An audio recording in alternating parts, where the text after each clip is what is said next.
It was supposed to be just another Thursday night. It was supposed to be just another regular Thursday night.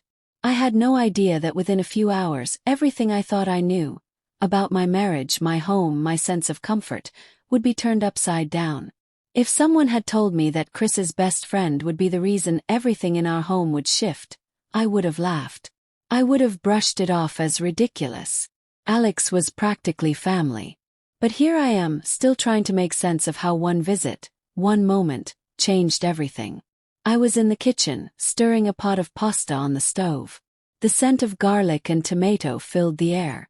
It was the kind of ordinary evening that didn't stand out, until it did. The front door creaked open. Chris had texted earlier saying he was running late at work, but mentioned that Alex might stop by to hang out until he got home. That wasn't unusual. Alex had a key to our place and was as familiar to our home as we were. He and Chris had been inseparable since childhood. He was the best man at our wedding. A constant presence. Always respectful. Or so I thought. "Hey, Nicole," Alex called from the living room. His voice carried its usual upbeat energy, but something about the way he said my name gave me pause.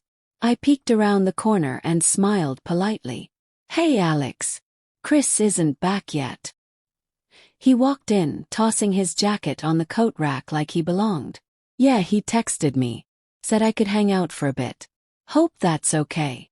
"Of course," I said, drying my hands on a kitchen towel. "Want something to drink?" "Sure. You got that ginger ale I like." "You know it," I replied, pulling a can from the fridge and handing it to him. He took a seat at the kitchen island while I continued stirring dinner. For a while it felt normal. We talked about the game last weekend, shared some gossip about mutual friends, the usual banter. But then, something shifted. He got quieter, more thoughtful. It wasn't like him. Alex was usually the one cracking jokes or teasing me like an older brother.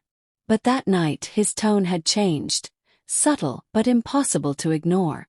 "You know," he said, tapping his fingers against the can, "I've always thought Chris hit the jackpot with you." I raised an eyebrow, caught off guard but amused. "Thanks. I think." "I'm serious," he said, locking eyes with me. "You're amazing, Nicole. Smart, beautiful, patient, supportive. I don't think he realizes how lucky he is sometimes." An awkward chuckle escaped me as I turned my attention back to the stove. "That's sweet, but Chris is a great husband." "He's just been busy with work lately." "Yeah, busy," Alex echoed, but there was something in the way he said it, something I couldn't quite name, but it made the air feel heavier. I plated the pasta and invited him to sit. We ate quietly at the table. I kept checking my phone, hoping for a text from Chris, some sign that he'd be home soon. But there was nothing. Then Alex broke the silence. "You ever think about how life could have turned out differently?" I blinked. "What do you mean?" "I mean, if Chris hadn't met you first." My heart skipped. I froze, fork midair. "Alex!" I know," he said quickly, raising his hands like he was trying to catch the words before they hit me. "I'm not trying to be weird. It's just being here tonight, just the two of us. It made me realize how much I've kept to myself over the years." I stared at him. This was the same man who stood beside Chris on our wedding day, who toasted to our love with tears in his eyes, calling us soulmates. "I care about you, Nicole," he said quietly. "I always have." I stood up, my plate still full. My hands were trembling. "Alex, I think you should leave." He didn't argue, didn't plead or make a scene. He just nodded, like he knew he'd crossed a line the moment the words left his mouth. "I'm sorry," he said.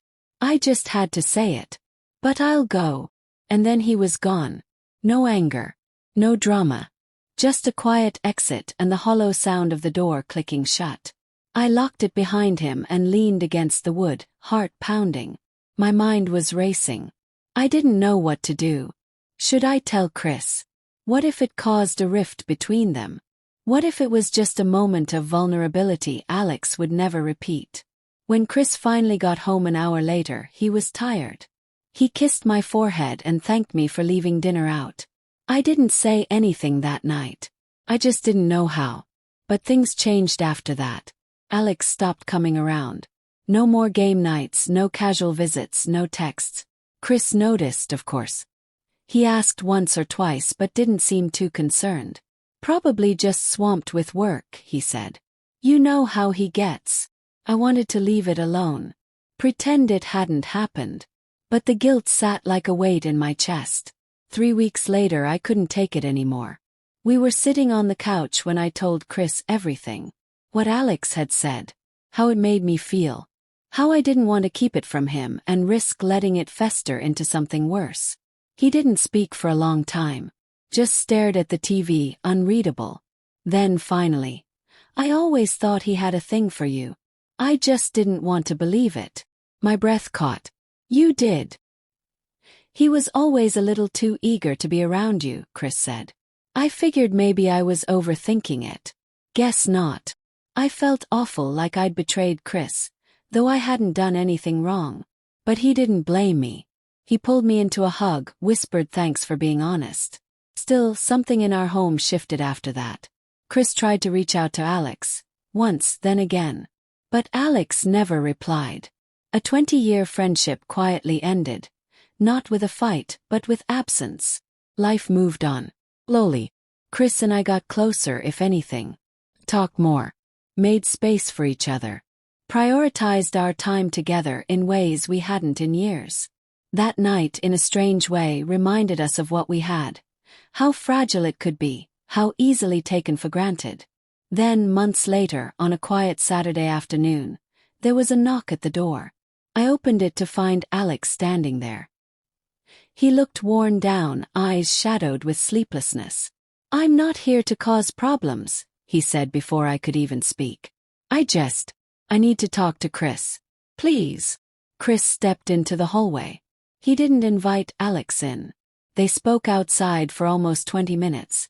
I stayed by the window, watching shadows move across the porch, trying to read their body language. When Chris came back in, he looked lighter.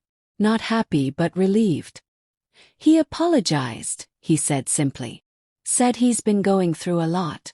That he was confused. That he needed time to figure himself out. And? I asked, heart still heavy. I told him we're fine. But things won't go back to the way they were.